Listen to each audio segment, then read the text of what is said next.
कल ही हमारे आधे से ज्यादा बच्चे और मेरे बहुत सारे ग्रुपमेट्स एंड मेरे बहुत सारे दोस्त की से घर जा रहे थे और वहां पे बीच में बॉम्ब ब्लास्ट हुआ है। उन लोगों को बीच में रोक दिया गया है, उन लोगों को बीच से ही भेजा गया है।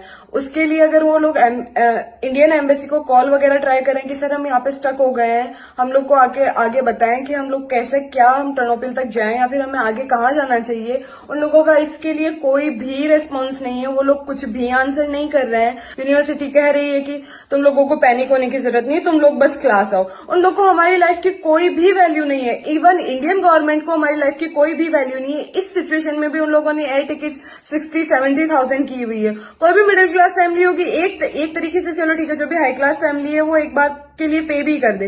कोई भी मिडिल क्लास फैमिली होगी कैसे 60,000 की ना टिकट करा के वो चले जाए। इस सिचुएशन में जबकि उन्हें हमें इवैक्यूएट करवाना चाहिए, उन लोगों की रिस्पॉन्सिबिलिटी बनती है कि 20,000 students, more than 20,000 students Ukraine में पढ़ रहे हैं। हमारे देश के फ्यूचर के लिए तो ही हम यहाँ पे पढ़ रहे हैं ना। റഷ്യയും യുക്രൈനും തമ്മിൽ ഒരു പോരാട്ടത്തിലേക്ക് കാര്യങ്ങൾ കടന്നു പോകുമ്പോൾ ആദ്യം ഈ രാജ്യം ചിന്തിച്ചത് ഉക്രൈനിലെ ഇന്ത്യക്കാരെ കുറിച്ച് ഓർത്തായിരുന്നു. യുദ്ധം വലിയ നാശമുണ്ടാക്കുന്ന കാര്യമാണ്, അതൊക്കെ മറ്റൊരു വിഷയം. പക്ഷേ പ്രാഥമിക പരിഗണനയിൽ ഇന്ത്യ രാജ്യം ഉൾപ്പെടുത്തിയത് ഉക്രൈനിലെ ഇന്ത്യക്കാരെയാണ്. എടുത്തു പറഞ്ഞു കഴിഞ്ഞാൽ ഉക്രൈനിൽ പഠിക്കാൻ വേണ്ടിയിട്ട് പോയിട്ടുള്ള വിദ്യാർത്ഥികളെയാണ്. അവരെങ്ങനെയെങ്കിലും പെടുന്നതിനെ രക്ഷപ്പെടുത്തിയിട്ട് നാട്ടിലേക്ക് എത്തിക്കണം. അതിനു വേണ്ടിയിട്ട് ഇന്ത്യ ഒരു വിമാനമൊക്കെ തയ്യാറാക്കുന്നു. അവരെ എത്രയും പെട്ടെന്ന് പടിഞ്ഞാറൻ ഭാഗത്തേക്ക് എത്തിക്കാനുള്ള കാര്യങ്ങളൊക്കെ ചെയ്യുന്നു എന്നുള്ള റിപ്പോർട്ടുകളൊക്കെ ആയിരുന്നു ആദ്യം ലഭിച്ചത്. പക്ഷേ ഒരു വിദ്യാർത്ഥിനിയുടെ പേരിൽ NDTV ഒരു വാർത്ത റിപ്പോർട്ട് ചെയ്തിട്ടുണ്ട്. സത്യം പറഞ്ഞു കഴിഞ്ഞാൽ ആ വീഡിയോ കണ്ടപ്പോൾ വളരെയധികം സങ്കടം തോന്നിപ്പോയി. ആ വീഡിയോയിൽ രൂക്ഷമായ വിമർശനമാണ് ആ പെൺകുട്ടി മോദി ഗവൺമെന്റിനെതിരെ ഉന്നയിക്കുന്നുള്ളത്. ആ പെൺകുട്ടി പറയുന്നത് ഇങ്ങനെയാണ്: ഞങ്ങൾ ഇവിടെ പെട്ടുകിടക്കുകയാണ്, പലയിടങ്ങളിലും ബോംബ് വീഴുന്ന ശബ്ദങ്ങൾ ഞങ്ങൾ കേട്ടുകൊണ്ടേയിരിക്കുകയാണ്, ഭയാനകമായിട്ടുള്ള ഒരവസ്ഥയാണ് ഞങ്ങൾ ഇവിടെ നേരിടുന്നുള്ളത്. ഞങ്ങളുടെ ഏക പ്രതീക്ഷ എന്ന് പറയുന്നത് ഇന്ത്യൻ എംബസിയാണ്. എംബസിയിലേക്ക് വിളിച്ച് കാര്യങ്ങൾ അന്വേഷിക്കുമ്പോൾ വ്യക്തമായ പ്രതികരണങ്ങളൊന്നും ലഭിക്കുന്നില്ല.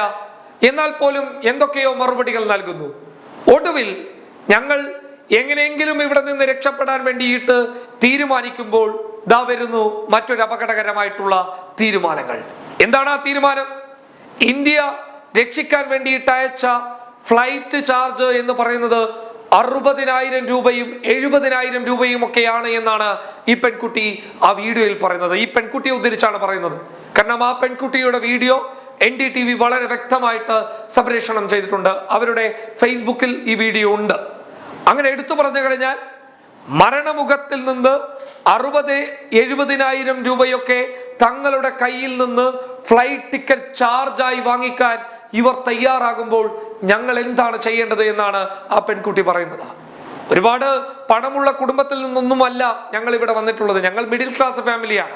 പഠിക്കാൻ വേണ്ടിയിട്ടാണ് ഇവിടെ വന്നിട്ടുള്ളത്. കഷ്ടപ്പെട്ട് ലോൺ എടുത്തിട്ടാണ് ഇവിടെ വന്നിട്ടുള്ളത്.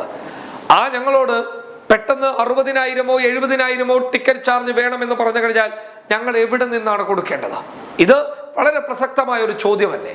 ഇത്തരം സാഹചര്യങ്ങളിൽ അവരെ രക്ഷിക്കാനുള്ള എല്ലാ സഹായ സംവിധാനങ്ങളും ഉണ്ടാകേണ്ടത് ഇന്ത്യ രാജ്യത്ത് നിന്ന് ഉണ്ടാകേണ്ട ഒരു പ്രധാനപ്പെട്ട കാര്യമാണ്. പക്ഷെ മോദി ഗവൺമെന്റ് ഇത് ചെയ്യുന്നില്ല എന്നാണ് ആ പെൺകുട്ടി പറയുന്നത്. ഞങ്ങൾ എവിടെ നിന്നാണ് ഈ സമയത്ത് 60,000-ഉം 70,000-ഉം കൊണ്ടുവരേണ്ടത് എന്നാണ് ആ പെൺകുട്ടി ചോദിക്കുന്നത്. ആ വീഡിയോ ആണ് സോഷ്യൽ മീഡിയയിൽ വലിയ ചർച്ചയായി മാറുന്നത്. ഇത്തരം സാഹചര്യങ്ങളിൽ സൗജന്യമായി അവരെത്തിക്കാനുള്ള സേവനമാണ് യഥാർത്ഥത്തിൽ ചെയ്യേണ്ടത്. അല്ലെങ്കിൽ നോർമൽ സമയത്ത് സാധാ സമയങ്ങളിലുള്ള ഫ്ലൈറ്റ് ചാർജ് വാങ്ങാനെങ്കിലും തയ്യാറാവണം. ഇതെന്തായാലും വളരെ മോശമായി പോയി എന്ന് മാത്രമല്ല, ഇങ്ങനെ ഒരു യുദ്ധ സമയത്ത് ഇതുപോലെയുള്ള നീക്കം നടത്തിയിട്ടുണ്ട് എങ്കിൽ അത് വളരെ മോശമായ ഒരു കാര്യമാണ്. ആ പെൺകുട്ടിയെ പോലെ ഇത് പറയാതെ അവിടെ പെട്ടിരിക്കുന്ന എത്ര വിദ്യാർത്ഥികൾ ഉണ്ടാകുമെന്നുള്ളത് നമ്മൾ ആലോചിക്കണം. നമ്മുടെ കുടുംബങ്ങളിൽ നിന്ന് ചിലപ്പോൾ ആളുകൾ ഉണ്ടാകില്ല, പക്ഷേ അവരൊക്കെ നമ്മുടെ രാജ്യക്കാരാണ്, അവരൊക്കെ നമ്മുടെ നാട്ടുകാരാണ്, അവരൊക്കെ നമ്മളിൽ പെട്ടവരാണ്. അതുകൊണ്ട് തന്നെ അവരെ സംരക്ഷിക്കേണ്ടത് നമ്മുടെ അത്യാവശ്യമാണ്. എന്തായാലും ഇതൊരു വിവേചനം തന്നെയാണ്, വളരെ മോശമായിട്ടുള്ള ഒരു കാര്യം തന്നെയാണ് യാഥാർത്ഥ്യമെങ്കിൽ. എന്തായാലും അതിനെ ആ പെൺകുട്ടിയോടൊപ്പം ഞാനും വിമർശിക്കുന്നു. News desk public Kerala.